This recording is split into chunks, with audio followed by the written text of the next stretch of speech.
ലോകത്തിന്റെ മുഴുവൻ നന്മയ്ക്കു വേണ്ടി പ്രാർത്ഥിച്ചിരുന്ന ഒരു രാഷ്ട്രമായിരുന്നു ഭാരതം.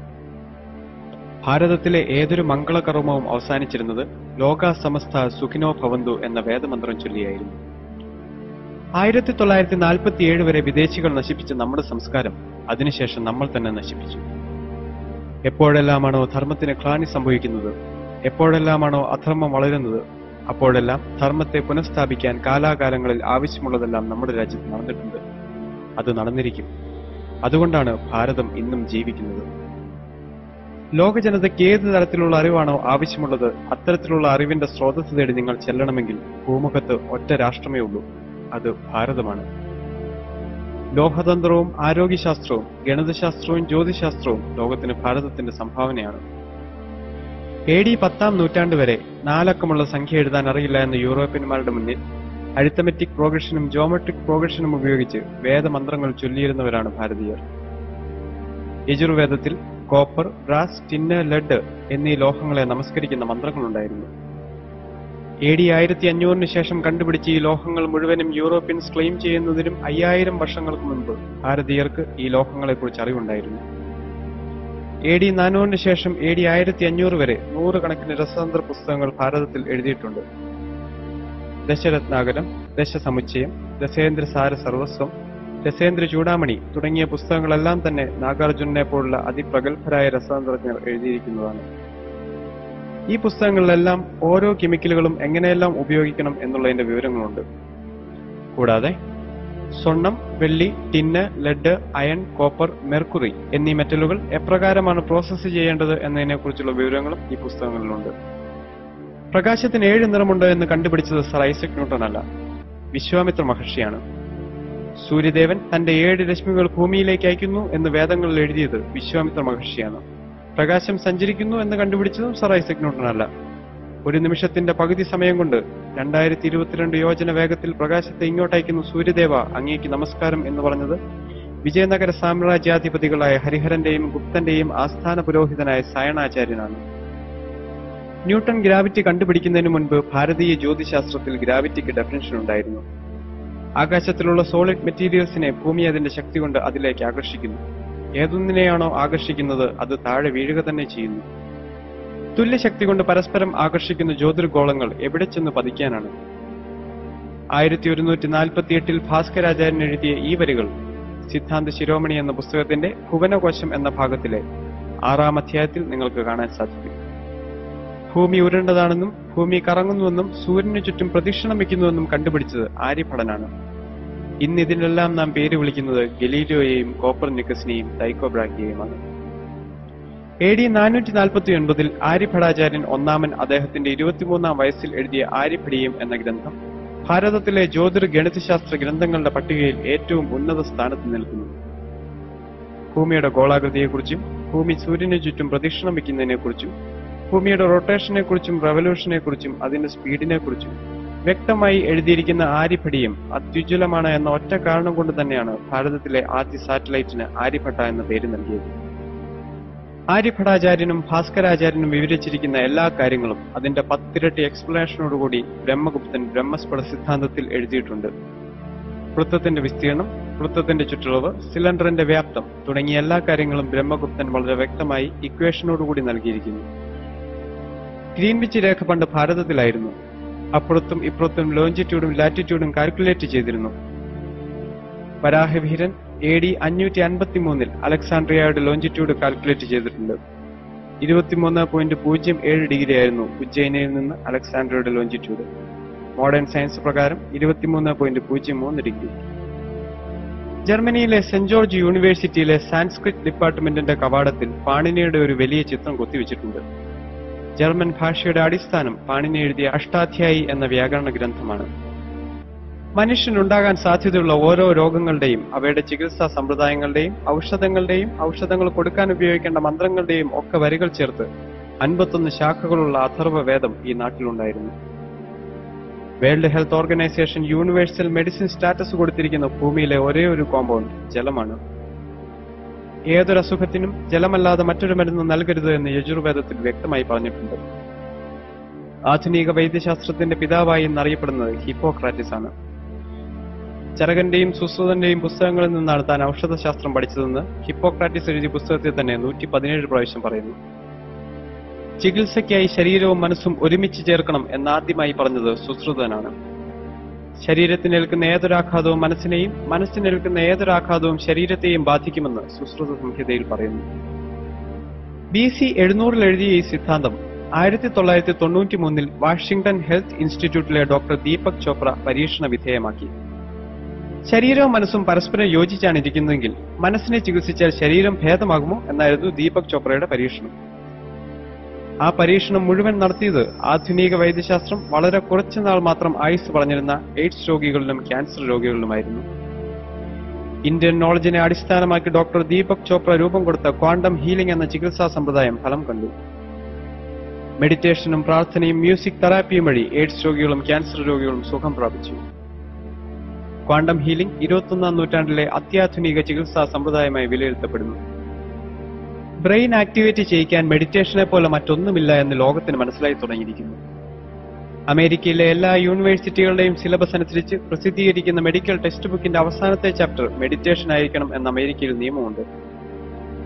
സൂര്യ നമസ്കാരം ഇംഗ്ലണ്ടിലും മറ്റ് വികസിത രാഷ്ട്രങ്ങളിലും രാവിലെ ഓടുന്നതിന് പകരം അവരുടെ ജീവിതചര്യയായി മാറിയിരിക്കുന്നു. സൂര്യ നമസ്കാരം ചെയ്യുമ്പോൾ ശരീരത്തിലെ 186ഓളം മൂവബിൾ ജോയിന്റുകൾക്ക് വ്യായാമം ലഭിക്കുന്നു. വാഷിംഗ്ടൺ പോസ്റ്റ് മാഗസിന്റെയും ന്യൂയോർക്ക് ടൈംസ് മാഗസിന്റെയും റിപ്പോർട്ട് അനുസരിച്ച് 40 വയസ്സ് കഴിഞ്ഞ അമേരിക്കക്കാരിൽ 64% വ്യക്തികളും യോഗ ചെയ്യുന്നവരാണ്. പരിണാമ സിദ്ധാന്തത്തിന്റെ ഉപജ്ഞാതാവ് ഡാർവിൻ അല്ല, പതഞ്ജലി മഹർഷിയാണ്. ജീവജാലങ്ങളുടെ പരിണാമം പ്രകൃതി നിയമമാണ് എന്ന് പതഞ്ജലിയുടെ യോഗശാസ്ത്രത്തിൽ പറഞ്ഞിട്ടുണ്ട്. യോഗശാസ്ത്രത്തിലെ വരികൾ അനുസരിച്ച് ആദ്യ ജീവസൃഷ്ടി ആരംഭിച്ചത് മത്സ്യരൂപത്തിലാണ്. അതിനുശേഷം കൂർമാവതാരമായി. കൂർമ്മത്തിൽ നിന്നുള്ള പരിണാമം വരാഹത്തിലേക്ക്, വരാഹത്തിൽ നിന്നും പകുതി മനുഷ്യനും പകുതി ജന്തുവുമായ നരസിംഹത്തിലേക്കുള്ള പരിണാമം. ആധുനിക ശാസ്ത്രമനുസരിച്ച് എസ്കിമോകളാണ് ലോകത്തിൽ ജനിച്ച ആദ്യത്തെ മാനവരാശി. പൊക്കം കുറഞ്ഞ 4 അടി മാത്രം പൊക്കമുള്ള എസ്കിമോകളെ താരതമ്യം ചെയ്യാൻ പാകത്തിനുള്ള വാമനനിലേക്കാണ് അടുത്ത പരിണാമം. കല്ലുകളെ ആയുധമാക്കി വേട്ടയാടാൻ ആരംഭിച്ച മനുഷ്യനെ പ്രതിനിധീകരിക്കാൻ പരശുരാമാവതാരം. പരശുരാമനിൽ നിന്നും വിവേചനവും ബുദ്ധിയും ശക്തിയും ഒരുമിച്ച് ചേർത്ത് ഒരു രാജ്യം നിർമ്മിക്കുന്ന ശ്രീരാമാവതാരം. അവിടെ നിന്ന് ശരിയും തെറ്റും ശാസ്ത്ര സത്യങ്ങളും ആത്മീയ സത്യങ്ങളും വിവേചിച്ചറിയുന്ന മാനേജ്മെന്റ് വിദഗ്ധനായ ശ്രീകൃഷ്ണാവതാരം. ധർമാധിഷ്ഠിതമായ മാനേജ്മെന്റ് ലോകത്തിന് സംഭാവന ചെയ്ത ശ്രീകൃഷ്ണാവതാരം നടന്നത് BC 3100-കളിലായിരിക്കണം. ലെ ഷാറ്റ്ലിയർ പ്രിൻസിപ്പളിന്റെ അടിസ്ഥാനം ഭഗവത്ഗീതയാണ്. Whenever the system is in equilibrium is disturbed, the system will adjust itself in such a way that the effect of the change is nullified. ഇതേ കാര്യം ഭഗവത്ഗീതയിൽ പറഞ്ഞിരിക്കുന്നത് ശ്രദ്ധിക്കുക. യഥാ യഥാ ഹി ധർമ്മസ്യ ഗ്ലാനിർഭവതി ഭാരത അഭ്യുത്ഥാനമധർമ്മസ്യ തത്തത്മാനം സജാമ്യഹം പരിത്രാണായ സാധൂനാം വിനാശായ ച ദുഷ്കൃതം ധർമ്മ സംസ്ഥാപനാർത്ഥായ സംഭവാമി യുഗേ യുഗേ.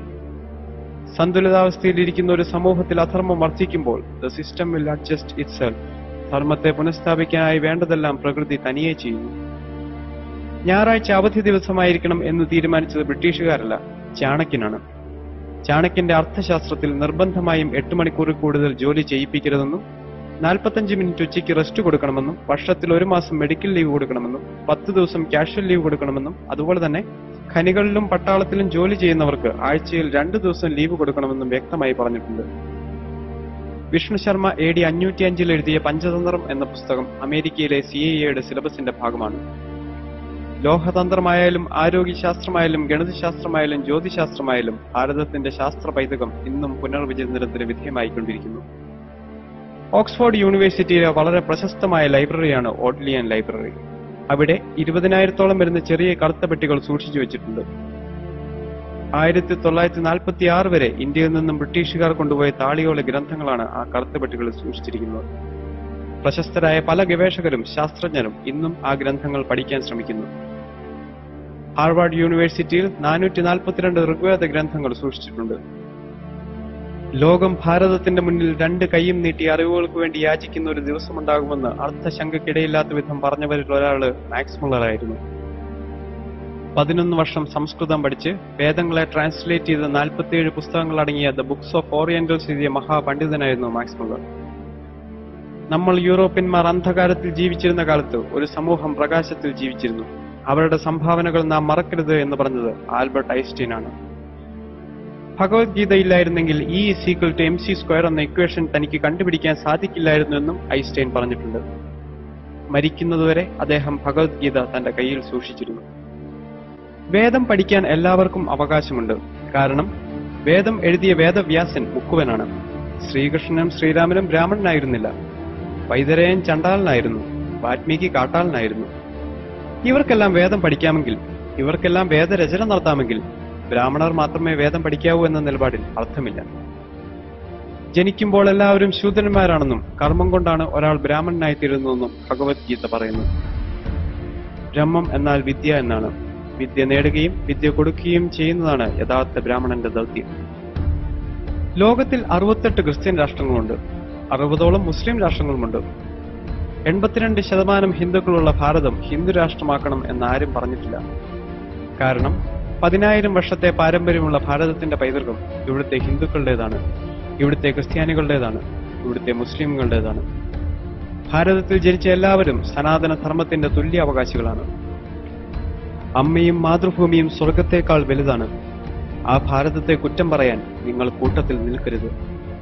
ഭാരതത്തിന് എന്തെങ്കിലും കുറവുകളുണ്ടെങ്കിൽ അത് പരിഹരിക്കേണ്ടത് ഭാരതമാതാവിന്റെ മക്കളായ നമ്മൾ ഓരോരുത്തരുടെയും കടമയാണ്.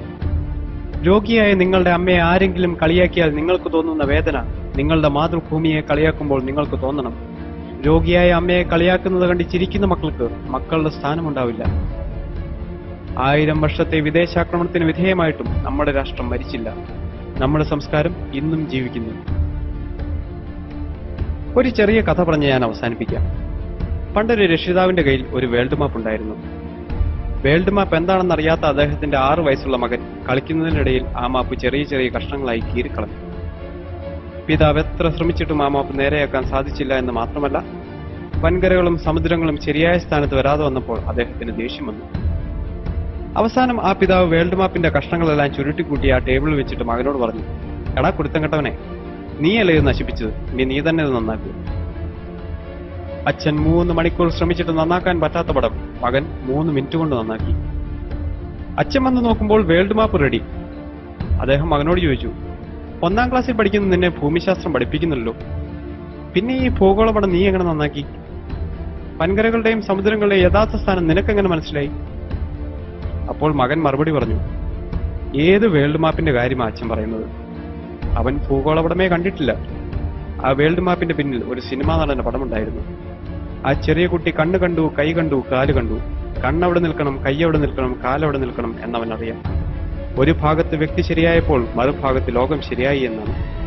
ആ ഒരു വ്യക്തി നിങ്ങളാവട്ടെ എന്ന് ആശംസിച്ചുകൊണ്ട് ഞാൻ നിർത്തുന്നു. വിനയപൂർവ്വം നിങ്ങളുടെ സ്നേഹിതൻ മെൽവിൻ സുരേഷ്.